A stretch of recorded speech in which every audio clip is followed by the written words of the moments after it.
He went back to the drawing board. He wasn't already making bullets. No, those weren't his bullets. So he was shooting a different bullet, and when that moose didn't go down, and he had to shoot it several times, as the sportsman he was and the ethical hunter he was like, "That's not okay with me." And as a super smart engineer who could see, was he? Like, oh, what is that?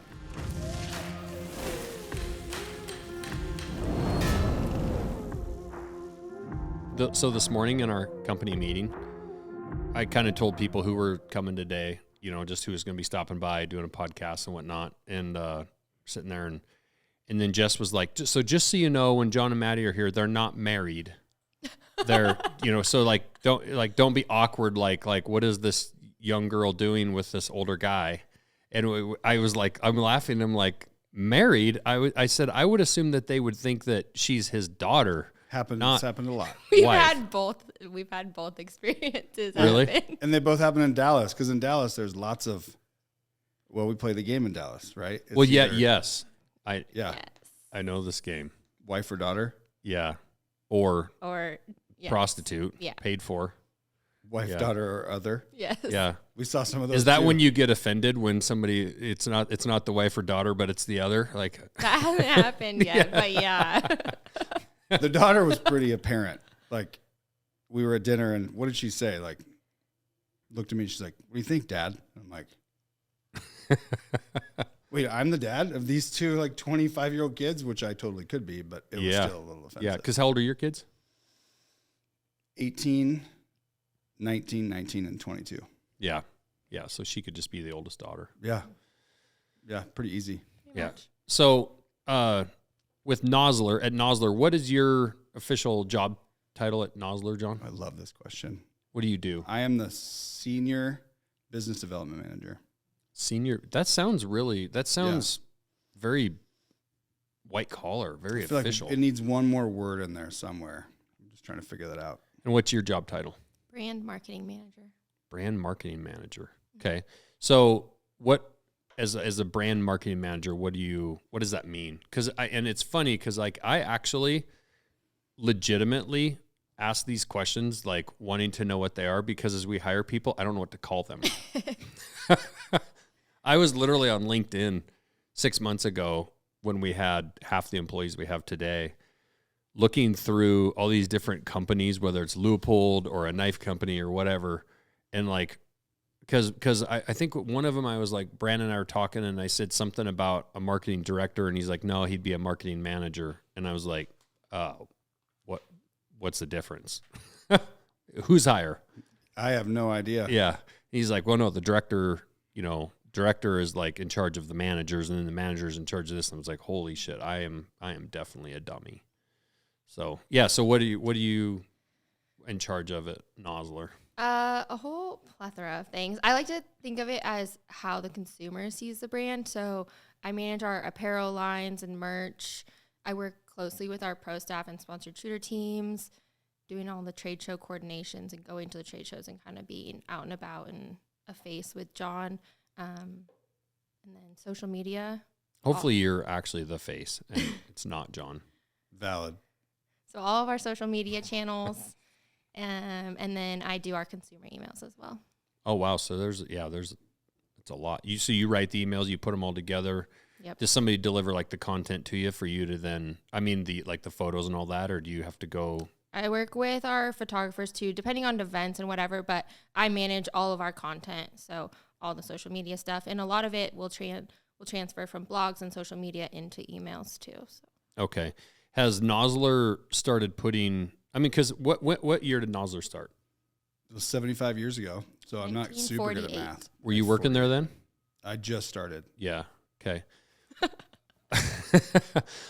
So 75 years ago, and it's interesting because Nosler's it's a cool company from the standpoint that you're making a product in America, and it's been around for that long, in a family that long. Like it's a rarity in this world that it hasn't been bought out by some giant conglomerate. It's really what at Montana Knife Company is like the ultimate goal. Like if 75 years from now somebody was running this company and they had a last name of Smith, like that would be the ultimate goal, versus growing something up and just selling it and making tens of millions of dollars and then giving it to your heirs to just screw up and become losers. Yeah. I would way rather pass down something that they have to keep going and keep working in and like earn their way and build it bigger and better.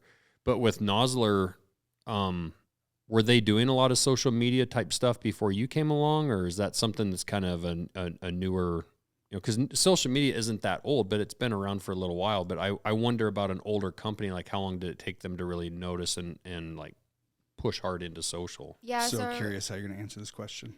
Our socials go back quite a ways, but I think that the way we go about social media has changed. I think that it used to be just we needed to have content out there, but now we have goals with our content and goals that align with the rest of our company and a 5-year plan.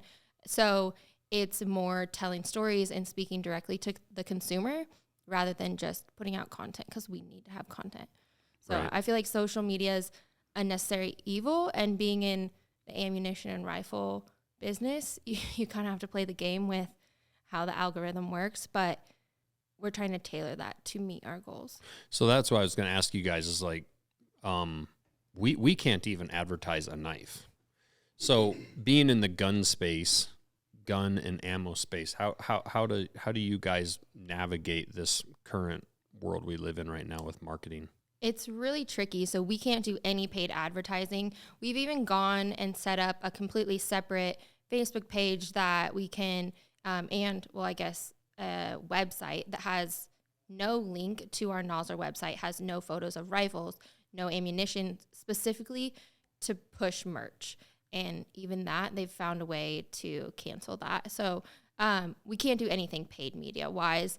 And it's really tricky because we do rifles, ammunition, bullets. We can't say any of those words on social media without them taking down our posts or shadow banning us. So like I've gotten tricky with it. And when I spell out bullets, I use a capital I instead of the L, and like they don't catch little things like that. They're like this chick that's running this Instagram page can't spell for shit. I know. But the thing John is writing like that? on social, you can't tell the difference. So I do that with rifle too. Instead of the L, I'll do a capital I, and different things like that. I haven't found a way with ammunition or ammo yet in those two. I just try to stay away from those two. But we definitely have to be very particular with our word choice so that we don't get taken down.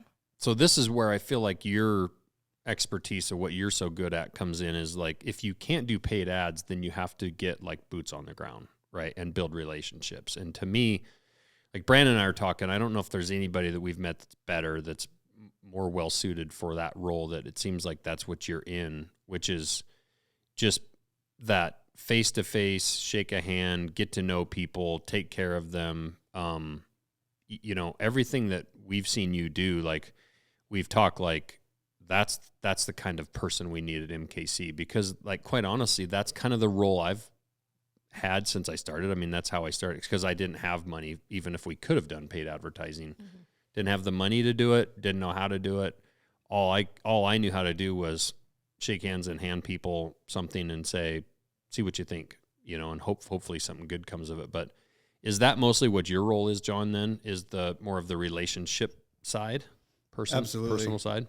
I think I was brought on, I'm pretty sure I was brought on to balance that 75-year-old legacy with a new changing market. And it changes all the time. And for us, it is about, I'm good at really one thing, and it's people. Mm-hmm. And Maddie and I both have the freedom to go out and create relationships, but not only relationships with good people. Right. Because we've created relationships with people that we met, it was fine, and we have never talked to again. Mm-hmm. Because somebody that is going to be an anchor on the company is not going to help us at all ever.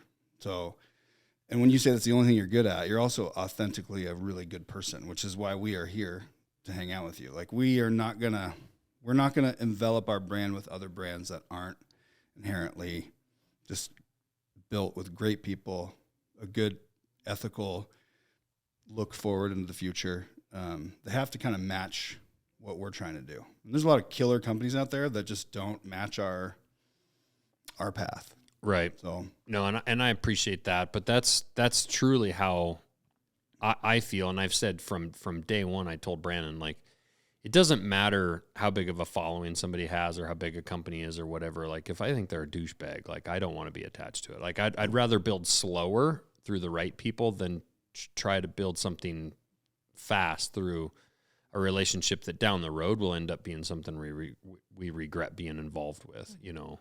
And what's cool about this industry, I mean, frankly, the reason we've grown so fast is because it is filled with amazing people. That is a fact. I mean, cannot even, there's a lot. It's been incredible. And we really built through the total archery side. So we built through, you know, more of the archery world than we did the gun world, than like the gun hunting and stuff like that. It was really the archery. And it seems like the archery hunting world is a little, and I don't know if this is true, because I actually haven't spent a lot of time in the gun world, but it seems like it's a little more tight knit. Maybe because it's smaller, so it's a little more family oriented, or I don't know if that makes sense. But we just found that people were just so willing to introduce us to the next person, and hey, I got a contact over here, you should meet them. And sometimes there was even competitors, you know, of brands that were like, oh yeah, so and so over at that company is good, you should go talk to them. And I feel like Nosler, and I've never met John Nosler or the Nosler family, but it feels like Nosler kind of gets if you've been in business for 75 years, you understand the long game, and you understand the power of like slow long-term growth versus like shooting star mentality. And it seems like they're a company that probably understands like the benefit of hiring somebody like yourself to just go shake hands at a show. And it's like probably going to be hard to measure the success of that next month in the quarterly meeting. But over time, that's going to be a foundation that's built that carries on and really builds like an annuity, you know? I think the measuring tool finally started when we came here for your grand opening, because let's be honest, there's been times where I've been like, I don't know how to measure my success. Like, tell me how many friends I have. Like, it's right. Hard. And fortunately for us, the two people my two managers, John and Pat, like, they understand that my job is it's going to take a long time. And John told me that when I started. He's like, what do you want to do? I'm like, I want to build relationships that last forever. I want to build foundational relationships that will always hold this company up for no reason and when you really need it to. Yeah. And he's like, that's going to take a long time. And I'm like, I think it is, but hopefully we can do it soon so we can measure it. But when we were here for your grand opening, don't quote me on the details, I'm not great at details, but I think we had 12 million impressions in 3 days. No shit. Yeah. And that's the most it's the most any of our socials or anything I'd ever had. We didn't launch a new product. We didn't have some fancy video. We were surrounded by really good people. Yeah. And that was it. And it essentially proved Maddie and I's point. Like, you don't have to go out and, like, we didn't have to come here and sell you a pallet of ammo. Right. To make money. Right. We came here, and that weekend was monumental in kind of what we're trying to do, and it set the tone.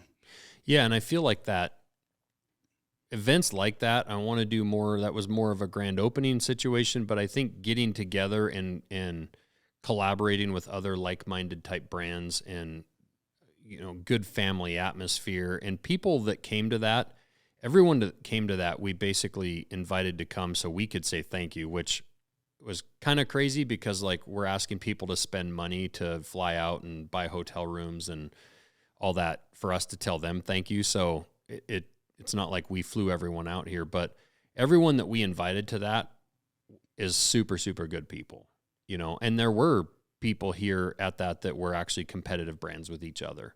But it says a lot about those people that they can be in the same room with each other and have a beer and enjoy talking about kids, family, hunting, the industry, whatever it is, and everybody just had an amazing time. And then you guys, the way you guys supported and brought, I don't know how many thousands of rounds of ammo you guys brought, and Maddie Nelson and the Seekins boys, Maddie and Danny, shot out in the field. But it was just, it's cool because we asked you guys to come and you just were like, we're there, and how much ammo should we bring? It's like, I don't know. And you're like, well, I'll bring a lot.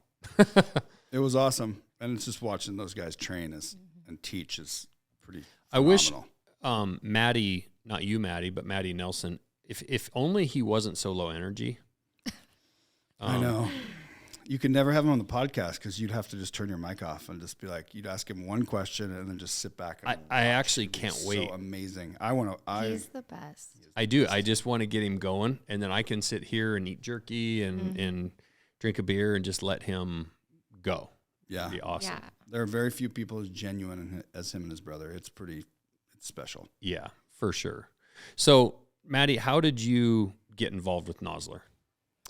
So I've been there almost 3 years now. A few years ago, I moved to Central Oregon, and it was right when COVID hit. So where I was working before, I had started there right out of high school, worked there through college, through my master's, and then I worked in their marketing department. It was a chain farm store in Oregon, California, and Washington. And I was doing their grand opening events for new stores and working on marketing communications and whatnot. So it was right when COVID hit, and there had been some change in management, and then I went remote. So I decided to move to Central Oregon, where I had met my husband now. And I just wasn't, it was a good time for me to quit. And I'm not really someone that quits without something else lined up, but it was just like so many life events had been changing, and I was like, you know what, I'm done. I just quit. And so I worked on my husband's family ranch for the summer and had been looking for jobs, but I didn't want to just take any ordinary job. I didn't want to just, find one and roll with it. I wanted to find something I really wanted to do. And Nosler is about an hour away from where I live, and they had one position open, and it was in accounting. So I didn't. Super exciting job. Yeah. Mm-hmm. So I applied for it, and I have my master's in business with a focus in marketing. And so I had some accounting classroom experience, but no life experience or work experience with accounting. But nonetheless, I got the job. So I started in accounts receivable, and about 6 months down the road, the VP of sales and marketing found out that I had my master's in marketing. And he's like, what the hell are you doing in accounting? And it wasn't long after that I was in marketing and slowly started to move my way up, and marketing was just a much better fit for me. I mean, accounting gave me a really good understanding of the backside of the business and learning our customers and how things work in the back end in our system. So I truly think that benefited me in my role now, but marketing is definitely where I belong. Yeah. Yeah. Can I add to that story? Because I have a backstory to that, because I wasn't there yet, but I was with John. Mm-hmm. And somebody said, like, have you seen this girl's Instagram? And I'm like, no, who is that? Looks like a savage. She's in accounting. I'm like, why is she in accounting? Like, yeah. She looks like she can actually really hunt. Yeah. I mean, I have daughters that can really hunt, and it's such a rare thing to see an authentic female who can just do everything from first to last. And now, I mean, you know better than anybody. Like, it's obvious. Like, that was one of the reasons. Like, not only do you have a marketing degree, but you know what you're talking about, which is pretty awesome. Well, and that's the thing that's so impressive about Maddie. And then also, there's a few other women that were around in this industry, and I don't know if it's like with guys that are in the hunting industry, it's almost a little bit of, sometimes can almost be someone can discount you because you are pretty or you are beautiful. And so they're like, oh, well, she just got that job because she's super pretty. And then, but then, like you say, you pull up her Instagram and it's like, oh, holy shit. Like, because there are the Instagrams out there with a pretty girl just holding something up, and then, you do dig a little deeper and it's like, okay, this chick definitely doesn't hunt. Oh, like, the best was in Texas. Holding her gun backwards. Ego-driven cowboys with, like, girls in both arms. They'd come up and ask me a question. Yeah.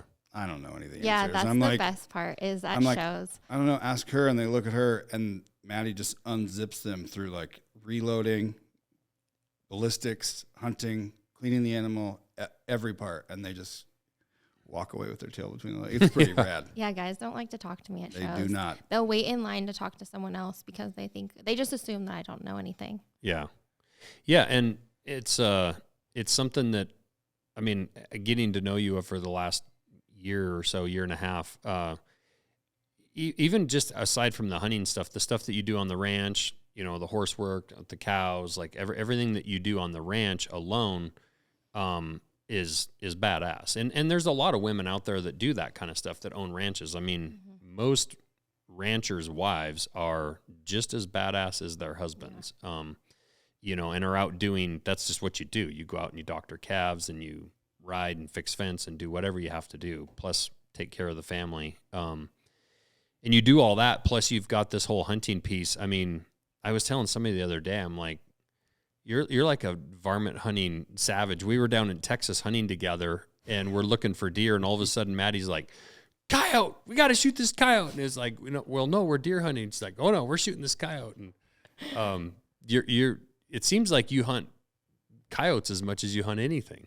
Yeah, we do. There's a big coyote derby in Oregon I guess it's in January, so technically in the winter. But yeah, there's just so many coyotes on our property and with all the calves, and there's baby antelope and elk and deer. So yeah, we clean out a lot of coyotes. Yeah, it's awesome. And when the guide came up, sweetie, you need some help skinning that thing out? Because he was shocked that she was skinning it out in the first place. Yeah. And she just looked at him like he was a dumbass. And that's what that pelt should be here any day. I want some coyote chinks. That's what Derek Wolf was saying down at Bear Camp. He was in camp with Braxton Byers and Jessica Byers, and they were hunting separately and whatnot. I think he was hunting with Braxton. I think Braxton might have been guiding him, but Jessica killed an elk, went out by herself, shot this elk, and then I think came back to camp and then went back up for another load or something. And Derek and his camera guy were like, well, we should go help her haul out this elk. And so they like hiked all the way up in there. And his camera guy was saying, like, we went to ask her, they finally found her. They found out where she was at, figured it out, and got down there, and they were like, well, let us carry this quarter. And she had found an elk shed also that she was walking around with. And they were like, let me carry a quarter, and then so-and-so can carry a head, and then Jess, you can just carry the elk shed. And she was like, no, I'm carrying all of it. I don't want help. And the camera guy, and she was like, the camera guy's like, well, no, we got to help you, and we got to do something. And she's like, well, here, carry my elk shed. He's like, I didn't walk all the way up here to carry your elk shed. But she packed that whole thing out herself, shot it herself. Like, she's another one of those women out there. She's super pretty gal, very attractive and whatnot, and you could very easily underestimate her. But when it comes to talking about drawing tags and all this stuff that they do, like with Hunt and Fool, with their business, she's super knowledgeable when it comes to draw odds and what states and where can you hunt antelope or where can you hunt elk and how do you put in for that stuff. But she's also a super legit hunter, which is really cool. And I'm always looking for years. I've always sent my daughters Instagram pages of women that I feel like are badass. And it could be women in sports, maybe business or something like that. Not as much really in business, but like sports, and then in the hunting space where you can be attractive and female and also super able to handle all your shit on your own, like Claire P. Thomas, she was here at the grand opening. Yeah. And that's a gal that went, and again, I think sometimes when she's almost too beautiful. You see a picture of what she's doing on Instagram and whatnot, and it's like, oh, just another fitness model. And it's like, no, she actually looks that good because she's like an incredibly hard worker. Mm-hmm. But then when you meet her, she's an even better human. So nice. The nicest. Mm-hmm. And she's got literally, 1 million or something, 1.5 million Instagram followers. And when my daughters DM her, like, she's right back to them. And she texts them on their birthday. And we just started like messaging actually through Instagram originally. And I showed her page. Actually, I think Sadie and Jessica found her page and showed me, and then they started following her, and we started somehow communicating. I'm not even sure how, and now they've become friends. But just again, an incredible human, and that's the thing that's like, to me, that's the thing that's the most common theme across like every relationship that we have in the industry. It's like, this dude is an awesome hunter, but he's a super good human, or you guys work for Nosler, but you're really great people. And I know it's my favorite part of the industry is the people. Same. And back to the women, like, you have daughters, so do I. You're a daughter. It's rare to find that female that'll stand up and go out and walk pace to pace with the big boys in the industry. And it's like my favorite. I just love that. I do the same thing with Lucy. One of my daughters hunts, one doesn't. Yeah. But the one that does is a savage. Yeah. And I love it. love the fact that she can take care of herself, and I love it. No offense to her boyfriend, but I love the fact that she's killed 10 times more things than he has, and she knows how to skin it, gut it, isn't afraid to get dirty or bloody. And, right. you know, the boy that comes to my house is going to have to, you know, when he asks for that hand at some point, it's going to be like, man, you better keep up. Yeah, no shit. Yeah. Did you find it hard to get accepted into the industry when you first got going with them, or? No, I've been hunting my whole life, and I feel like it was a pretty seamless transition for me. It was pretty natural. Like, this is what I love to do. And so working in the industry to me is not like work at all. It's really neat. I love going into work and it's like, oh, how was your weekend? Did you kill anything? This, that. Like, that's my favorite part of it. And I love just swapping stories with people and connecting with people that love the same thing. So I don't feel like I had a hard time coming into the industry. There's a few men at shows that make comments or whatever, but they're few and far between. Right. That's the thing that I love the most about working here. And I think people have been seeing it coming in. Like, you walk around downstairs and you're going to see a bunch of people in their early 20s to early 30s, attractive males and females, physically fit, super cool people, smiles on their face. And on the weekends, they're literally going hunting together. They're out shooting bows at lunchtime. They're giving each other shit about, you know, did you miss with your bow, or, you know, but they're like actually friends downstairs, which is to me really, really cool. And I figured when I built a company, I wanted to build a company that I would want to work at, because I worked at a company that I didn't want to work at. And I felt like the only reason I didn't want to work at that company was because of the leadership. It wasn't necessarily because of the people I was around as far as the coworkers. And for sure, the line of work was a blast, being a lineman. But the leadership, like we were even trying to get together a little bit of money from the company to just buy barbecue materials just to have a company barbecue. And it was like, we literally got told no. Like, as far as like putting together money to, you know, hey, we want $1,000 to go out, buy all this stuff to put on a barbecue, have some prizes, have some games, whatever. And it was all about just trying to build camaraderie. And it was just like, there was no emphasis on that at all. It just didn't seem to matter. And it's like, you guys don't understand how that actually does play into the atmosphere, the work environment, and the quality of work that gets done in the end, because people like to be at their job, you know? Yeah.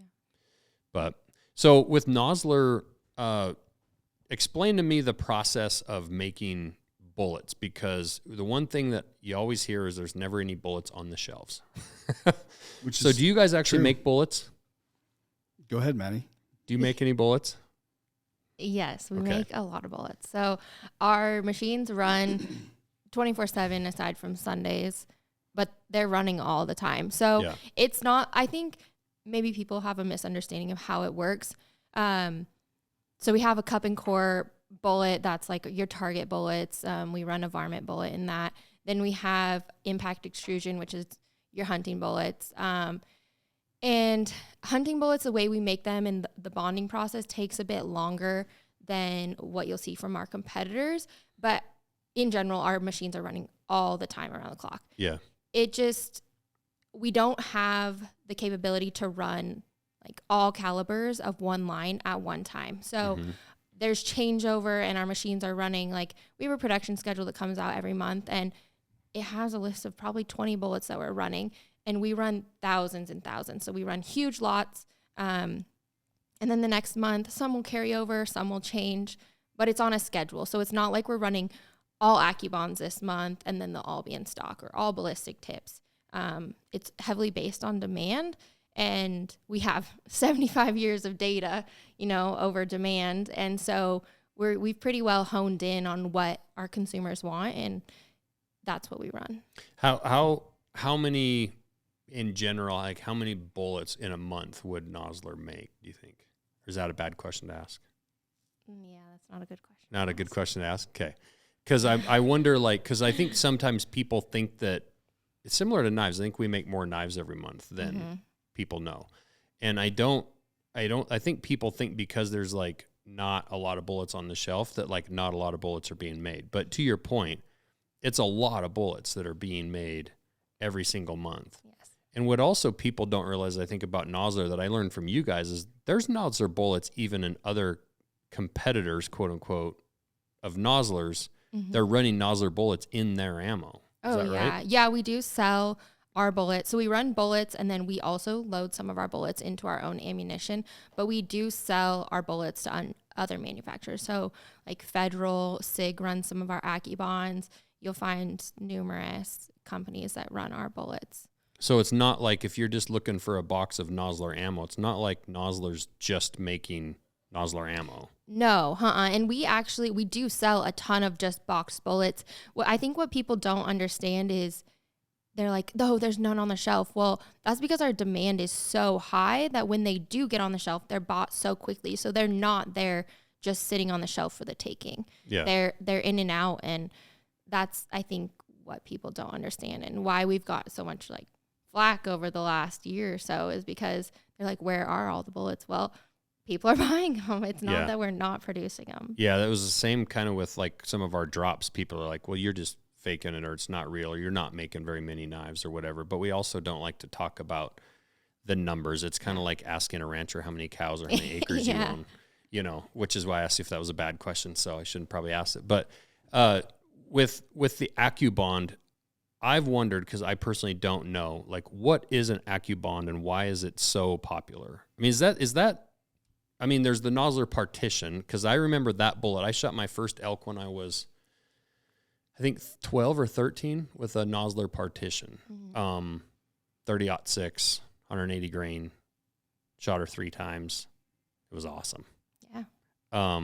And that I shot that Nosler partition for a long, long time. In fact, I'm pretty sure I probably still have some in my, because I don't shoot my 30-06 anymore. Got a 7 mag and a 300, but I've got that old 30-06, and I probably somewhere still have some of the original Nosler partitions I bought for, they were probably $15 a box back then. Oh yeah. But what is the Accubond your number one bullet? Yeah, it's close between that and the partition. You know, we have the diehard people that have been with us from the beginning that still love the partition, and that bullet is still very relevant. I would say the Accubond is just more our newer, cooler bullet. They're both very effective. Yeah. My favorite's the Accubond. I really like the performance out of it, but you'll see a similar performance from the partition. The difference is, so the partition, like the name, it has 2 lead cores in it. So it has the base and then the top part. And the idea is that that bottom base of the bullet is going to push into the animal and carry that weight retention through the animal. And so it's going to mushroom and transfer that energy harder into the animal. That's why it has the base. And John A. Nosler, the original John Nosler, he designed that because he went and shot a moose and ended up having to shoot it several times because his bullet wasn't going in and penetrating the moose. So it was just hitting the skin and wasn't actually penetrating and mushrooming. So he developed the partition so that it had that heavy base to transfer energy into the animal. So the Accubond, it just has 1 solid core, and it's similar. It has a tapered jacket, so you're going to see very similar performance from the Accubond. It just doesn't have the 2 cores. Okay. It's bonded instead of the cores. Yeah, it's bonded. So the core stays attached to the jacket because of that bonding process. Okay. Instead of kind of peeling apart. Yep. All right. What kind of, I've wondered, like, what kind of testing goes on to make a bullet? Like, how do you guys, like, to test to know if it's accurate? Do you guys have like high speed camera stuff, or what does that testing process look like? Well, from my experience, our engineers are brilliant, and they've been with us for so long. They kind of know what to look for when they're designing a bullet, but they do a ton of different testing. They'll do gel testing. They'll test on dead cattle. We'll take them in the field and test them. So there's a whole testing process, and we just rented a high-speed camera so that we can do some more extensive video and testing this August. Are you going to run? Lot is tested every day. So we've got we've got a 100-yard tunnel underneath our building. Oh, really? And so we've got a ballistics team that every lot of bullets that's made, it goes down, it's tested. And a lot of time, if there's tooling that's worn out, you know, they'll run 1,000 rounds and they'll randomly hand pick 15 and go shoot them in the tunnel. Okay. And a lot of times if we have tooling that's starting to fail, which is deep inside the machine, that's how we know. Because a 180 grain Accubond is not consistent because they're shooting it through a benched barrel with a sensor on it. So it's highly accurate. So it's accurate from the get-go. And if those don't shoot, that lot is scrap. It's recycled. It essentially goes into a copper bin. Really? Yeah. It's and then once the bullet is approved, that lot, they finish it. They run one more test, and then it goes into wash, and then it goes through another phase where we actually have humans, a bunch of really awesome humans, that look at every single bullet for blems. So if it wasn't washed correctly, if it has a damaged tip, then it goes into seconds. Wow. So, and they're hand-picked off of those lines. So it is arduous, and, people say, well, God, they're so expensive, and, they are, but you do get what you pay for. And there's a reason all the way back to the beginning. So that it's expensive thing, we hear that too sometimes about our knives. Nosler bullets are made 100% in the U.S., is that right? Yep, with American-made. All the components. Right. So that part of it to me right there is worth buying bullets from Nosler. The whole 100% manufactured in America is something that I'm like super passionate about. And there's very few things that I say never on. Like, you just never know. Never say never, right? But when it comes to, like, people have asked me, like, how big do you want to grow Montana Knife Company? I'm like, well, as big as possible. But if it comes to a point where the only way, let's say for Nosler, let's say Nosler wanted to double its expansion, but the only way it could do it would be to build a plant in China. My guess is John Nosler's not going to do that. And for me, and like, even if that meant he could make tens of millions and more dollars, and for me, that's where I do say the never part. Like, if that means we can only become the 7th largest knife company in the U.S. and we're trying to get to number 1 and we can't, like, then we'll be 7. That American made thing to me is where it's at. And did the Nosler family, how did they even get started in making bullets, period? Well, Maddie mentioned it. So John Sr., yeah, who has since passed, he was on a moose hunt. So that's where, and he went back to the he wasn't already making bullets? No, those weren't his bullets. So he was shooting a different bullet, and when that moose didn't go down and he had to shoot it several times, as the sportsman he was and the ethical hunter he was like, that's not okay with me. And as a super smart engineer who could see. Was he? Like, oh, what is that? Yeah. That's when he went to Okay, town. so I thought maybe when you were saying that about the partition that already had Nosler bullets. No, that was the start he of just saw you can make something better. And he started making them in his garage, basically? Yep. Yeah. And then some presses were bought from World War II because it was just post-World War II, so a lot of those bullet presses and a lot of those parts and pieces were available. And we still have a ton of at least the skeletal structures of those presses are still making our bullets today. Now, every part of it's been rebuilt by our teams, and a lot of the pieces are custom made by us. But yeah, it's all made in-house, including most of our tooling is made in-house. And that was in what year again? That was 1948 that we were established. Okay. I think it was 1946, that moose hunt. Okay. So it's so cool from, say, 48 to 23 where we are today. How many employees does Nosler have now, approximately? 220? Yeah. 220 people. So to me, that's just... Now, that's the other thing about something that you told me on the hunt in Texas, John, about John Nosler and the way that the Nosler family runs their business.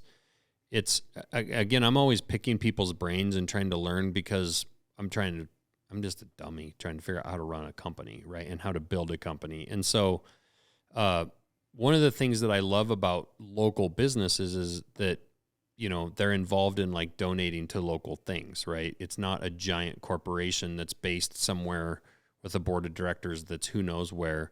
And you were telling me about, I think you guys have even like sponsored like little teams around, like kids teams and stuff around your area. But then you were telling me about like Thanksgiving and turkeys. Yep. That family, there's not a more giving. I mean, I've worked for several companies and owned one, and it's hard to be that giving, to give away that much profit. And I'm talking when times were low during when there's plenty of bullets on the planet and we are not back ordered and times are lean in the bullet industry, turkeys are still given. Like bonuses are still given. That Well, comes tell people, because I think it's important when people are listening to this and they're like going to a store to buy bullets. You know, up until just in the last year or two, I mean, I would go to Sportsman's Warehouse or Cabela's or whatever, and you just see bullets everywhere, right? You know, name the brand, it doesn't matter. So it doesn't, like, the normal person doesn't have access to, like, learn the inside of a company. But, like, tell the turkey story about, like, what they do with Thanksgiving and stuff.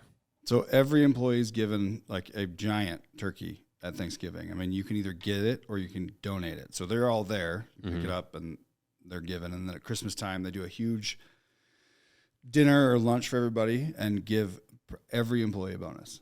Really? Yeah. And that comes out of, you know, that comes out of ownership. It's Right. not like it's not budgeted for us. Like, hey, we're going to take some of your salaries and give, it comes out of, like, the profit of the company. And it is pretty awesome. Not to mention they do We get hams at Christmas. hams at Christmas, and they don't. It's one thing that I've, you know, I know John and his family. I don't want to talk about it, but they have given so much money to so many different organizations. We do several scholarships for ROTC. They sponsor all the shooting teams in Central Oregon, and they don't ask for anything. Like, Right. it's not a, hey, we should post this. It's like, hey, I don't want to post this. Like, No, we'll find out we gave money away and we didn't even know. That's similar to some of the stuff that I've talked to with some of my friends at Black Rifle Coffee, like with Evan Hafer, and there's the giving side that is a little bit public, but there's so much that, like, Evan does with Black Rifle that people will never ever see. And I know John Nosler wouldn't sit here and tell me about it, but it's why I want you guys to kind of talk about it, because it does matter, and people these days are going to these stores and they are trying to find those types of companies. Like, if they know, they will switch bullets just over that alone. Like, oh, I didn't know they were all American made. I didn't know that they bought all their employees turkeys and hams and did that kind of stuff. Like, people will switch bullets in a hot second, because a lot of times people buy a box of bullets, they shoot a few rounds, they sight it all in, and then next year they kind of start over, right? But I think it's really cool that they don't talk about it a lot, but, like, I think it is also really important. I've told a couple of the Black Rifle employees, like, somebody does need to get some of that out there, that, like, even now with some of the struggles and some of the stuff that's gone on at Black Rifle, like, they're still giving away and still doing a lot of stuff. Yeah, and because of our relationship and some other relationships we have through them, like, we hear about it all the time. And then you hear the negative stuff and you want to yell at the top of your lungs, like, right. Every company's going to have negative stuff. I mean, read our comments on social media. We have it too. Right. But when you look at the base and, you know, just like you guys, you look at the roots, those haven't changed at all. That company is still, like, humble, giving, like, it's employees first, which is, you know, I worked for a corporation a few years ago, and you're a number. What was your background before you? Because you said you just been at Nosler a few years 2 officially. years. Yep. Yeah. Before that, that 4 years, you'll have to sit down and have a beer with me if you want to talk about that. But I was with a huge construction firm in Central Oregon, and I did primarily outside sales for aggregate essentially what I do now. I just built relationships, but I did it in an industry that I didn't care at all about. Like, I don't care about aggregate or dump trucks. I just don't. But there are some amazing people in that industry too. So left there, started my own company, and then sold that. And I was literally ready to go into the industry. I had an interview set up with Onyx, and John approached me, and that was how I started. Oh, really? So it was. How did you get to know John Nosler? Well, we didn't grow up together, but we grew up together. We played football together in high school for a little bit. He's just a few years, 3 years younger than me. And so we knew each other. And then he went to Linfield and I went to Western. So we were at schools that were very close to each other. And then when we came back, he and I were both coaching football in same teams, but different positions. Obviously, I wasn't a receiver. I break things. I don't catch things. And I think it was 8 years ago, something happened where I was doing a fundraiser for a good friend of mine who was dying. And somebody said, you should talk to the Nosler family. And I'm like, I needed money and stuff to give away. And they gave me a rifle without even, they just trusted that the thing I was doing was awesome, which it was. That rifle spurred on, we raised $80,000 in a matter of like a month and a half from that rifle. We used that rifle to raise $10,000, and then we used that $10,000 to run a big like poker night, and it was unbelievable. And then John and his family showed up at the poker night and spent another probably 10 grand. It was crazy. We became closer then. Then next thing you know, I went to Argentina with them, and then Texas, where you guys got to go last year, and we became friends. And he knows what I'm good at, so I think that's why they offered me the job, and it's been awesome. We're gonna miss you in Texas this year, by the way. Yeah, I know. I'm gonna miss that myself. I actually have a photo to show you, and we'll have to put it up on Instagram when we get it. That deer mount is actually done. John Hayes with Hayes Taxidermy. Brandon told me it was the first thing. He's like, you have to see it when it's done. Yeah. Just so your listeners know, we took Josh to Texas last year for a whitetail hunt in a drought year. Where we were told there weren't any big deer. And Josh shot a pretty big freaking deer. It was pretty awesome. Yeah, it was a super cool time. And what was the coolest thing about it was just the campfire. And I'm looking through my phone. I think this is normally against the rules of how to do a podcast. Why can't I find it? What was the coolest thing to me about that trip though was the campfire and the people that were at that. 100%. It was awesome. It was pretty special. And Brandon, I think, is going to go this year. And if your thing falls through, then you can sleep in my bunk with me. Yeah, I can't remember. What did I say I was doing? Oh, I think I'm going elk hunting. Yeah. I got to pull this up. I know this is bad podcast etiquette. It's okay. I don't really care. I'm excited about it. So if you don't like it's it, a big deal. If you're listening and you don't like it, piss off. It's your own podcast, so I think you can do what you want. It's true. Look at this. I'm coming. I got it. He's so close. I am. Oh my god. Oh, I didn't know you got a pedestal mount. Yeah. That is so neat. We'll have to put up. That is super cool. Yeah, and if you look at the base here, and we'll have to put this up, Henry, on the video or whatever, but wow, that's put in super neat. cactus and stuff on the base. And you need to tell me who did that. Yeah, John Hayes is as good as it gets, the detail and stuff that he awesome. does. So he does all Ranella's stuff, a lot of the meat eater guys, but John is, look at that. Super pretty. John is the nicest guy you could ever meet. He's up in Libby, Montana, and his taxidermy work is just mind-boggling. And what I told him on this pedestal mount is I said I wanted a pedestal because I think pedestals are cool, but I'm not real creative, and it always bothered me when somebody would order a custom knife and then try to overtell me what they needed or wanted. I want some guidelines, just so I don't make something you hate. Mm-hmm. But I was just I want a pedestal, and I want him to look to the left. Because I had a reason of a corner. There was 3 corners I was going to put him in, and all 3 he could look left. So, but I said, just do something really cool. And then he wouldn't ever show me pictures. He's like, this is going to be so badass. This is awesome and blah, blah, blah. And then he sent this to me last week. And I almost went up and got it yesterday. Danny and I were going to drive up there. It's not here? No. No, I'm disappointed. I know. Well, I was almost going to go get it yesterday because I knew you guys were coming. But the problem is he actually took off with his family to go do something down in California, and he's not there. And I wanted him. He's like, well, my guys are in the shop. I'm like, I'm not going to come pick that up without you being there. Yeah. I want you to be there. So I think he might actually bring it down. Maybe we'll do a podcast or something. Oh, man.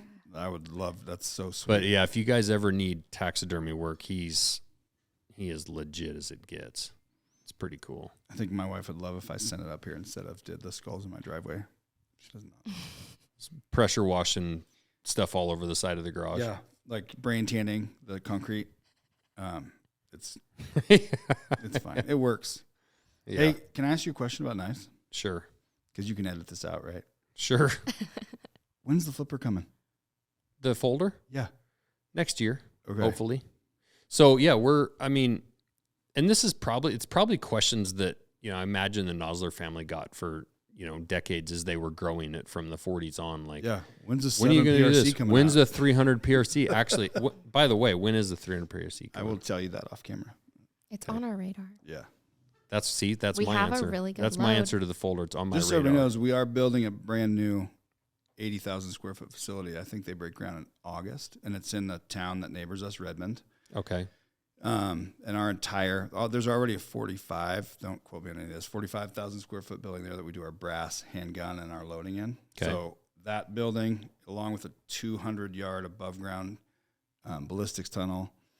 So when that happens, we have, I don't know how many extra presses we have that are ready to go that we cannot fit one more thing in. Our current building is old, and they've known that, so it's been timing. Yeah. So once that happens, like a lot of those rounds that you guys asked about on Instagram that you've asked me about, like that's all going to be a lot easier to accomplish when we're not back ordered and every press is spoken for months out in advance. Yeah. So all the designs are done. Like we have the brass prep, everything is done. We're just waiting for room, space, and resources. And there again, like to build a manufacturing center or a new one in a place like Redmond, these towns in these areas, like think about the impact that an American-made company has of, 200, 250, whatever employees probably will grow to 300 when that place or more, when that place is open.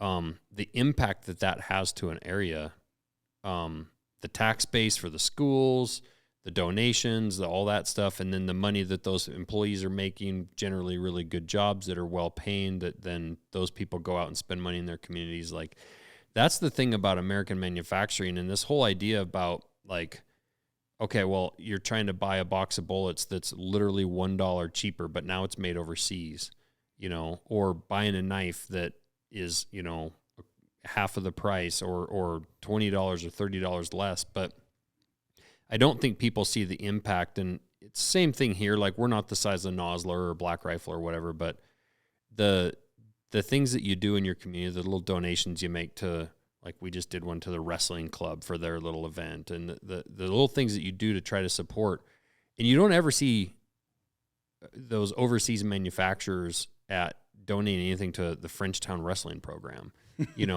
even like Home Depot. And I know some of those big corporations, Walmart, Home Depot, whatnot, I know they do their fair share of philanthropic things, but when it comes to your actual local community, it's the American manufacturing, the small business stuff up to medium size. Nosler's a big business, but it's still just a business in a small town, area. And just like you guys, like that company takes care of those surrounding communities, Powview, Primeville, Redmond, Bend. Like it is all, at least I'm lucky enough to be able to run all the donations, run through my team and I. So I see I see it all, and it's amazing. It is truly amazing what they do without asking for any thanks, anything. They don't want anything except for to take care of the community that has taken care of them for a long time. Yeah. Maddie, what is your favorite, moving to kind of to the hunting side, like what's your favorite hunt to go on? What animals? Because you've done quite a bit of hunting. You guys have elk on your place, right? Mm-hmm. But you've also traveled to hunt a little bit. What do you like to hunt the most? Archery elk. Really? Yeah. There's nothing like a screaming ball. Yeah. I would agree with that. I think that elk sound, that elk bugle in nature is mind-blowing. I don't know. I just think it's so cool. The fact that we can actually, communicate with you. I don't know exactly what I'm saying, but, you can actually call them in. It's amazing. Yeah, communicate with them. Yeah. I think it's fascinating. And then just like hearing them bugle up close and seeing them up close, whether you get a shot or not, you're within yards of that animal and just seeing their habits. And I think that's really cool to me. Well, and as we saw last week with bear, trying to archery bear and, ended up not successful. There's a whole nother level of difficulty, like with last week, we had Derek within a couple hundred yards of a couple bears, but a couple hundred yards doesn't mean shit when you're holding a bow. Yeah. You're still 150 yards short. Mm-hmm. The archery definitely adds, a giant level of, and the physical fitness side, the understanding the habits of the animal plus the wind, all those things. Yeah. If you're shooting the Accubond. I was just going to say, what is the deal with this Nosler archery team? And I actually want you to talk about how. So I actually got a message. I told you this just a couple weeks ago. I had a guy message me and ask me what I thought of the Nosler broadhead that we launched together, us and We obviously did. Like you said, it's the gift that keeps on giving. It really is. And it's just like, buddy, that was an April Fool's joke. How did you come up with that idea? Well, it's a Maddie and I project. And I was in Straight Six in Bozeman day before. And those guys at the counter asked me about it. They saw I was wearing just a Nosler t-shirt. And he's like, saw your broadhead. And I'm like, that is awesome. I know. I said it was awesome. I didn't want to get into it with them. So maybe they'll listen to this. They can find out. I walked up to Maddie. I'm like, because I found out that her and her husband, love to bow hunt. And I love to bow hunt. I'm not nearly as successful as they are, but I do love to do it. So I'm like, we should go shoot. It started, we should go shoot the Northwest Mountain Challenge at Hoodoo in Oregon. So we did. My wife and Clark and Maddie, we all shot it. We had a great time. And I'm like, we should do a Nosler archery team. And I think I maybe brought it up a few weeks before, but for the hunt, I went in without asking permission from anybody, which I think this is when my boss, Pat, realized what he was getting into. I just went and had a bunch of stuff made, Nosler archery team stuff. Yeah. Which, it to me made perfect sense because everyone listen, if you own a bow, there's a 99% chance you probably own a gun too. Yeah. And you need bullets for that gun. And we're just talking to our customers in just a different room, essentially. It's very easy to just translate. We're all hunters. Most rifle hunters are just failed archery hunters. Yeah, 100%. Or you find out how, you get to a pinnacle and you're like, I want to challenge myself more and have to get in and be in those quiets and close that 200 yards with a bear. Yeah. That is a challenging thing to do, and it's fun. I love that. So we just started with a T-shirt, and then I said, we called one of the bow manufacturers first, and the guy didn't call us back, which is fine. I've talked to him since. But then we called Hoyt, and their head of marketing, called us right back. And I'm like, hey, I don't know you. We were on a Zoom with them. You don't know us at all. You want to come up with a pretend broadhead on April Fool's? And he's like, his look was very questionable, like, yes. So I'm like, okay, I'm going to get some stuff together, and we're going to pitch you. So then we went out to Salt Lake for Western Hunt Expo, and I actually had one of the broadheads with me that our engineer had come up with. He essentially converted one of our 180 grain Accubonds into a broadhead because our engineers can do it's anything. It's perfection. It is so. And I had mentioned it to him 3 hours early, and he walked up to my office with this perfect broadhead, and I couldn't believe it. It was really sweet. So that's what we pitched them. I pitched you the same day. I talked to them. I called you and said, hey, I have an idea, what a sharper blade on my broadhead than if it came from Montana Knife. And then we just started working on a cameraman, a script, because we were doing this really in the dark. We were planning all this with no permission. We were really just kind of saying, this is going to work. It'll be a great, but we also knew that we were under no budget. There was no budget for it. So we did it really cheap. And we just hired the right cameraman. What is Morgan's company's name? Just Instinct out of Oregon. And he is a photographer for Vortex. He does a bunch of stuff. But he came out, he's a young kid, filmed it for us. Maddie and I went to the rental company. We had fans out there. We had Target. It was just Maddie and I and this kid. And we were doing tons of shots, kind of giving him our idea. I sent you guys a script. I sent Jeremy a script. I'm like, it can go two ways. You can be real, or you can, like you did, talk about Valerian steel, which is still that, and the hero shot is that hero shot is my favorite thing in the whole thing. The Valerian steel is what makes the best broadhead.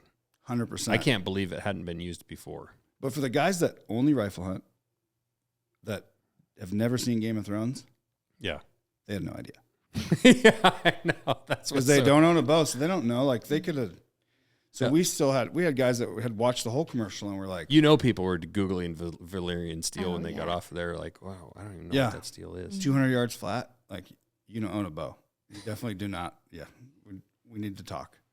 So it all came together at the perfect time. Maddie and I were very fortunate to have a really cool group of people that helped us put it together, including you and including the guys at Hoyt. And it launched and it took off like a rocket ship. But it was really slow, but I think Hoyt has 1.2 million followers, and they put it on theirs. And I'm not sure if I had if I've ever had. I'm sure I haven't had ever a better birthday present.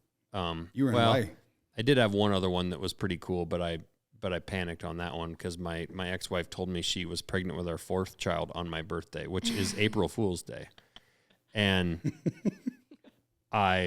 we were done having kids, and I did not need 4 kids nor want 4 kids. And so when she told me she was pregnant, I was like, yeah, that's funny, you know? And then, she was like, no, really, I'm pregnant. And I was like, yeah, no, you're not. And then she started crying.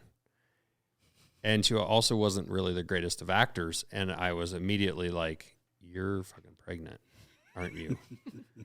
And I almost passed out. I had to lean up against my kid's swing set in the yard when I went out to feed the horses. And I just kept repeating, 4 kids, 4 kids. Like, they don't fit in your car. They don't fit in my truck. Like, 4 kids fit nowhere. I was like, none of the vehicles we own fits 4 kids. You know, like, you have to have a bench seat now in your truck. There's 3 in the back. There's 1 in the middle. Yeah. So anyway, that was one birthday present that ended up being great. I got Macy. Probably won't give her back. She's pretty rad. She's pretty rad. But this one, we were in Hawaii, and I woke up. Well, I can't remember what time you guys launched that, but I think I woke up at like 2:30 or 3:30 or something like that in the morning because I didn't want to miss. I was so giddy about it. But we were on Hawaii time, so it's like 4 hours earlier over there in the morning. So I was so stoked to see that video launch and watch the reaction. It's the only time I've spent like watching, like going back every hour and reading all the comments. I've never read the comments on anything else but that. And I only read it for the first day. Don't read the comments, they're mean. I know, don't read the comments. But there's a few of them, yeah. And on April Fool's Day. For the trolls, like, just saying 67, like, oh, my goodness. Yeah. Don't you guys focus on making bullets and stop making broadheads. I'm like, that is the best gift I could get because you are a dumbass. You have no idea it's pretend. Yeah, that was a huge success for us, for sure. Once you kind of released the idea to upper management, what was the reaction? We finished the video. Why did I hire you? We finished the video before we released it to upper management. Like, we just did it. And just showed them?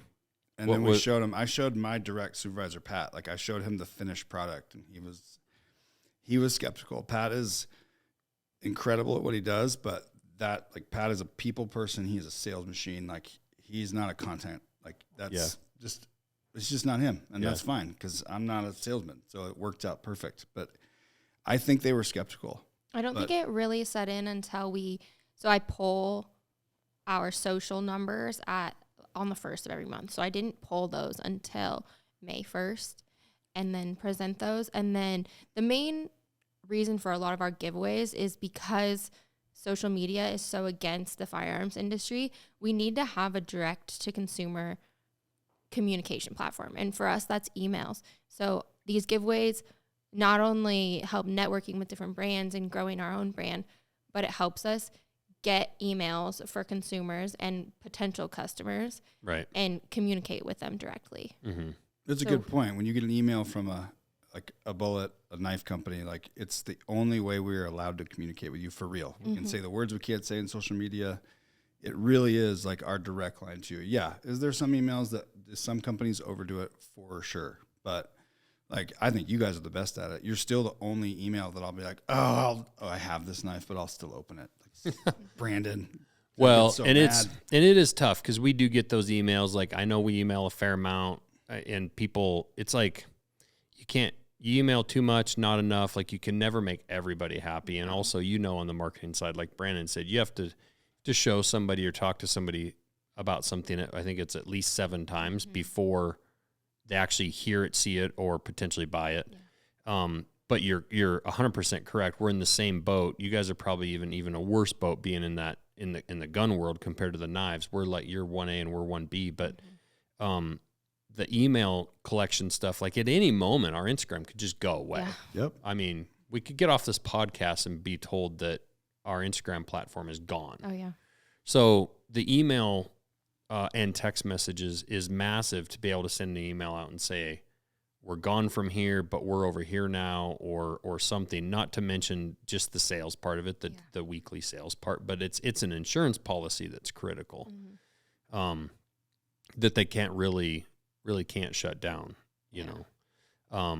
And those email collections and stuff like that, it allows you to also get other types of content out to them, links to other videos, and just informational stuff about a new bullet or how to clean your gun, how to properly store your bullets, and just all kinds of different stuff. You know, a lot of times too so the way our allocation works is to support dealers across the country. We ship the majority of our product through to dealers through distribution. So we're supporting a mom and pop in Ohio before we're putting it on our own website. And so that's what I think a lot of people don't understand. They go on our website and we're out of stock. Well, that's because we're flooding those out across the nation, trying to support those people, and rather than selling it full retail on our website.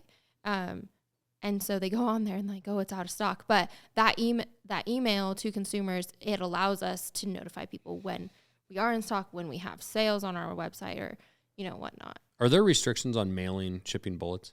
Oh yeah, like every state's not bullets, but ammunition. Bullets. I'm sorry, I did say that wrong. Yeah, you called me out on it. Ammunition. Yes. So a loaded 300 Win Mag box of shells. We can send it to Montana. Damn right. So because that's another online sales challenge of like where you can or can't sell. So do you have to shut off certain states? Yeah, we do for online. It's like New York, California can only ship to FFLs, so we don't do that. There's Illinois, you have to have like one of 3 licenses. Yeah. Like, all we have to do is have a picture of it, but it's a challenge. Yeah. We don't often ship to Hawaii. We don't ship to Hawaii or Alaska. We can, but we don't on our website just because there's certain regulations. Okay. Interesting.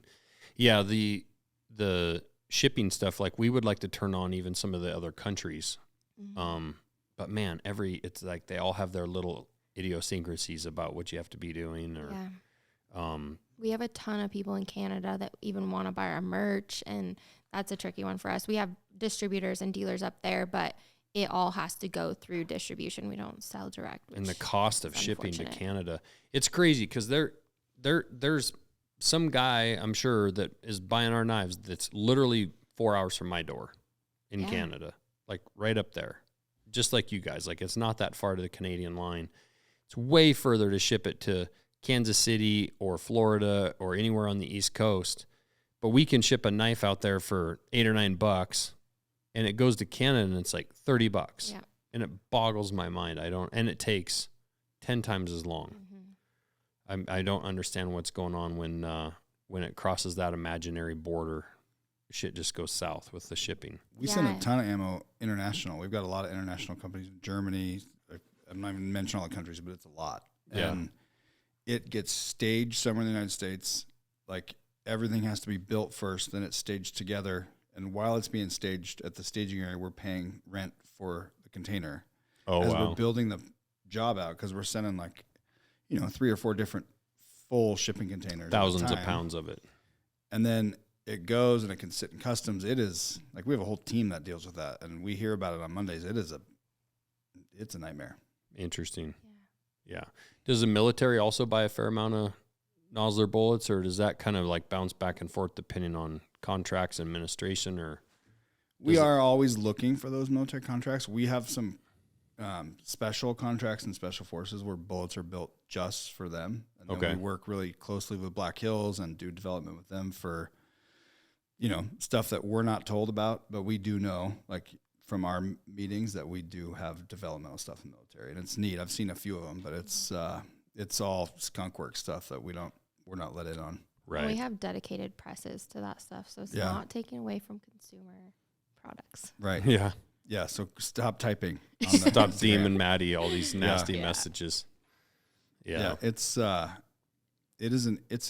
in this world is interesting, how you have to walk so softly in certain areas. Like we'll send California, especially like a family in California. I love it's awesome, but we sent bullets to a guy that won one of our giveaways and you have to send it to a store. You have to send it to an FFL. And that store had been back ordered on the 28 Nosler ammo for like 6 months. And we sent this guy a case of 28 Nosler. And the owner, rightfully so, was like, what in the world is going on here? And it's not. That guy was a popular guy when he got his case. Yeah, and we were really unpopular because we're sending it to somebody that we told, are being told by their distributor they can't get, and they can't because it all has to go through the processes. So it's always a little bit challenging. Yeah, so, we don't deal with that stuff. I don't have an office phone, so I don't have. They don't. That's awesome. No messages. Yeah. So with the Nosler archery team, quote unquote, you guys are coming over here for Total Archery Challenge. It's super smart because you alluded to it earlier. One could look at a marketing budget and be like, why are you going to an archery shoot? Why are you spending money to fly out to Big Sky, Montana? But it is like super smart with that crossover, it seems like. Do you guys have a booth at Big Sky, or are you just going there to network? No, we're just going there to, we have some goals to meet certain people. But at the same time, you've been such a catalyst for relationships with us, so we're excited just to hang out with you guys the whole time and see Bert and all the friends that, we've met, you've introduced us to, but it's about grabbing, reaching one more section outside the circle that we already have and bringing in, all we want to do is show people that our brand is awesome. And then we, Maddie and I's from the very beginning, it's if we surround ourselves with good people and we make a quality product, which we do, right, only good things can happen to us. So yeah. That is the whole point of TAC, is just to surround ourselves with more good people. And, we're going to Kentucky in October with the National Wild Turkey Foundation, who I always want to say the Northwest Turkey Foundation. We're going to shoot whitetail with our bows. Oh, really? Yeah. That's awesome. We've developed a really killer relationship with those guys. We're doing a giant giveaway with them, which you guys are involved in too. And it's a whole different market. That turkey market and those guys in the southeastern United States, a lot of them don't know who Nosler is. They have no idea. Like when we were at Indianapolis and some in Dallas, people would be like, what do you guys do? Which is better than how come I can't get any 180 grain Accubonds? I'd rather answer the question of what do you guys do? But it does kind of point to the necessity of your job from the standpoint of the social media side. Is there's a lot of really great classic Hall of Fame caliber knife makers that are older that were unbelievable, and then social media came along and they were in the 50s, 60s, 70s range and they didn't embrace it, right? And if you look around today, if you're not on social media and super active with it, you don't exist. Yeah. And I'm like, hey, have you guys ever heard of this guy or that guy? And I'm like, how have you not heard of this guy? He's like a legend, but if you're not on social, so like even from a big company standpoint, if you're Nosler Bullets and you've been around for 100 years, if you're not on social media and you're not still actively trying to grow your brand and get it out there with the 20-something-year-old people and 30s and whatnot, and even kids younger than that, then pretty soon, like, who's Nosler? What are you talking about? Never heard of him. It's like, what do you mean? They're Nosler Partition. Again, it's like it's a legendary company. Yeah, and I think we're really well known for big game in the Pacific Northwest, but we're trying to reach the rest of the United States and different countries with our lead-free offering specifically, because a lot of countries are going lead-free. But like with TAC, none of our competitors are here. Like none of our competitors have a booth. And so that's a really good opportunity for us just to mesh in with the archery crowd. And if they don't rifle hunt, I'm sure they have a handgun. We have handgun ammo. So just getting to know those people. And my goal for the Nosler brand is to make it a lifestyle brand. Like, whether you rifle hunt or whatever, archery hunt, you want to be like us, or you want to hang out with us, you want to wear the brand. Yeah. And so that's kind of my goal. And same with getting in with NWTF, diehard turkey hunters. Like it's they incredible. Turkey hunt like it's pretty awesome. Elk hunt. I was baffled hearing them talk about turkeys. Yeah. 12 miles. They went 12. Derek's camera guy in camp last week. Henry, how much did he talk about turkey hunting? That's all he talked about. All he talked about turkey hunting.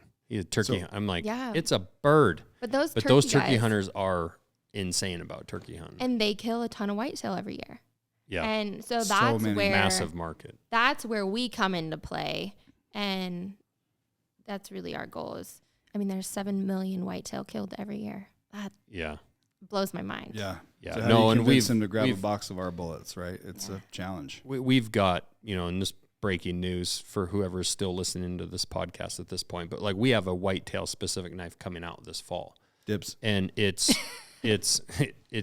and a big part of it is because of that. Like everybody kind of wants to come out, hunt out west. Everybody wants to go on an elk hunt eventually in their life, or a moose hunt or something like that. But the majority of people hunt deer in this country. Yeah. That's the majority by far. Deer and waterfowl. You know, it's massive market. So Wing shooting team, we're working on it right now. It's going to be sweet. That's awesome. Yeah. I want to be on that.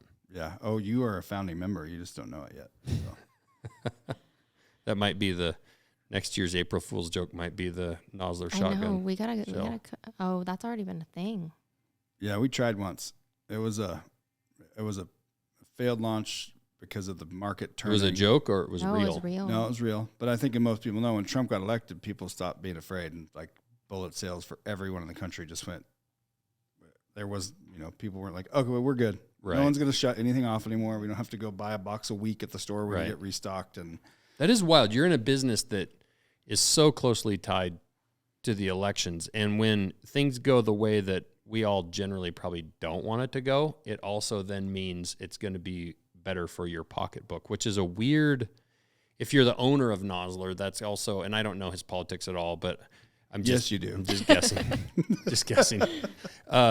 But that's got to be a super weird, like, do I root for what's best for the country, or do I root for what's going to grow my company the most? Which even when politics are a way that's, say, very, very bullet and ammunition and hunting friendly, like Nosler's still going to do fine, still be a profitable company. But when it goes the other way, it's going to mean very, very good times for a few years, which has got to be a weird juxtaposition to be in. It is. I was talking to John about this on the way over. It's exciting to me being in marketing because, like, right now our products sell without really having to do much marketing. So when that flip switches, if we get a Republican president in this next election and we actually have to go to town and go to, like, marketing our product. You're going to have to work, Maddie. I know. So stoked. It's going to be so exciting. So awesome. Like, because we're really, right now it's just growing our brand and the brand awareness, but I'm excited for us to actually have to turn on the marketing. Somebody said to me when I started, like, why would we do any collaboration? We've been killing it for 3 years. And my thought was like, man, you don't watch what happens with these markets. Like, you've been killing it 3 years, but what happens in 2 years if, fingers crossed, the Republican gets back in office? Like, we're going to have to go do our job. And if we didn't set the table for that already, it's going to be really, really hard. Ask that person if they've ever heard the saying, pigs get fed, hogs get slaughtered. Right? Like, that's the mentality of a hog, right? And that's when you're going to get slaughtered, is when you rest back on your laurels and you're like, we're Nosler and Democrats are in and they're fucking up our country and we're just fine. We don't have to do any marketing and we don't have to make relationships and we're just fine. And then all of a sudden everything switches and another company's been doing the groundwork and been working hard behind the scenes. And all of a sudden, wait, why are they involved with this company and that company? And why are they on this TV show and that TV show? And it's like, well, because they were doing all that hard work behind the scenes. So it's cool to me to see a company that's as old as Nosler is really almost acting as if they're super young, but just by hiring you alone, for that community version, that community side, that business relationship side, and then having somebody like Maddie on that marketing side and social media and content and someone who's young and not unattractive like you. That's valid as well. Yeah. It's cool to see a company like Nosler recognize that even though they are Nosler, they still have to work. You still have to. It's like the veteran in the NFL. Like there's still a young kid coming in every year trying to take you. Yeah, and I know that John has said it to me 100 times. Like, I have 220 families that I'm responsible for. Yeah, he doesn't ever say like I'm responsible to our board from profit. I've never heard that come out of his mouth. Like I have a responsibility to these families. So he's always looking. And just so we're clear, he's very conservative. The whole family is, and I think most of us are as well. But it doesn't matter who's the president. Like, he is fighting for those families, and that's it. Like, so that's a huge and we'll probably kind of close on this, but that's a huge responsibility that I don't think people understand the weight of, and I never understood it until about 3 nights ago. I got an email from our financial guy that showed us our report for May, like our financial report for May. And on that financial report, I saw our payroll number for just May alone. And it's weird because I went to bed and I was laying there in bed, like thinking about that number. And it, like, I actually like started to work myself up a bit of like, God damn, like that's a lot of money. We're responsible for, like, we have to sell a lot of knives just to make that payroll number. And it stressed me out to the point where I almost got sick. Like, I was physically, like, I told my wife, like, I'm not, at first I thought it was like food poisoning or something, like, cause I was ready to puke. And then I started realizing as I was like laying there awake, thinking about the two, I'm like, I made myself sick thinking about that responsibility. And that's a super, super heavy responsibility. And I don't know that feeling will ever like get better. Like, if you're in John Nosler's position, you're still, now you're responsible for 200 and some people's salaries, not just 20 some like I am. And that's a big like weight and consideration. When you hire somebody, you have a move, changes family locations. Like, I'm not sure that people understand that, like the gravity of that, the weight of that. It's wild. And I've never felt that in my life. I've never been in, that position, but it's a crazy one. So it's cool to hear John, that's his mindset. And that like even kind of helps me of like, if that's the mindset that he's got, like that seems to be the mindset that's a healthy one, because you're always going to be making decisions for the right reasons if you have that. Yep. And you're leading with that, like, big heart, empathetic. It's, you're not thinking, you were thinking about other people, and that just like surrounding ourselves with other people. There's not a whole lot that can go wrong when you're acting in that fashion. Yeah. No, it's definitely, like we kind of started this conversation out, it's about the people for sure, whether it's employees or business relationships or customers. It's always about the people in like some form or fashion. But well, where do we find you guys on Instagram or whatever, however you want them to get a hold of you? What's your cell phone number, Maddie? Yeah. You can find you can find me at Maddie Woodward, Madi, but then there's 2 more I's. Yeah, because when I changed my last name when I got married, someone already had Maddie Woodward as their handle, and almost was like, I'll slip you $50 to change it. Yeah. But, so it's 3 I's and then Woodward. Madii. Yeah. Woodward. Yep. Okay. And Nosler Inc. Nosler Inc. That's the official. Yes. We only have one Instagram. It's NOSLER. Oh, the fake pages. INC. And several fake punctuation. ones. No Nosler dot. That was the other one. A guy DM'd me the other day, was all pissed off because he's like, I gave my information to this, blah, blah, blah. They reached out, said I won something. And he's like, I said, no, we only have one. It's at Montana Knife Company, blah, blah, blah, blah. He writes back and he's like, that's exactly who messaged me, and he had copied and pasted it and sent it to me, and it was at Montana Knife Company dot. Mm-hmm. And I was like, yeah, there's a period at the end of that. Did you put that there, or was that on? Then he's just like, shit. I was like, yeah, that's not us. But but it's super easy to miss. Especially when we're doing giveaways, we always see these spam accounts pop up. So. Do you have any interest in giving out any of your socials? You want people to follow you? It's private. So it's private? Yeah, my kids are on there, so I'm not down with that. Yeah. So come meet me at Tech. I'd love for you to follow Maddie, because hers is way more interesting than mine anyway. There's lots of cool shit being killed on hers. If you see a pretty girl walking around with a bald-headed big dude behind her, that's John, right? Yeah. Yeah, it's I'm looking forward to this weekend, and thank you so much for having us here. This is well, I give you shit, but in all seriousness, you guys are my favorites. I mean, both of you are unbelievable humans. It's some of my absolute favorite relationships in this industry. I can't believe you drove 3 hours in the wrong direction just to come over here to do this and hang out for the night. But it means a lot. I mean, it's kind of crazy that you guys, it's going to be 6 or 7 hours of driving just to come over and hang out. We heard Cole Kramer was going to be here. That's why we came over. Dr. Kramer. We're excited to be here. My daughters were talking last night. We were talking about Cole being here, and when they were doing the grand opening, like name tags for whatever, Kramer won Dr. Kramer on his name tag. That's sweet. Yeah, my wife says that Cole's the only man in the world that looks good in a mustache. Since both my boys, my 20 and 22-year-old boys, have mustaches right now. And you know, I will say he actually does look pretty good with a rocks mustache. it pretty good. Yeah, Tom Selleck. Do you know who that is? Yes. Do you know who Tom Selleck is? That's a good question, though. I do. Yes. Burt Reynolds. I can't picture it. Oh my goodness. Are you serious? Tom told you. Selleck. I know Tom Selleck. What was the show he was on? He He drove a red Ferrari.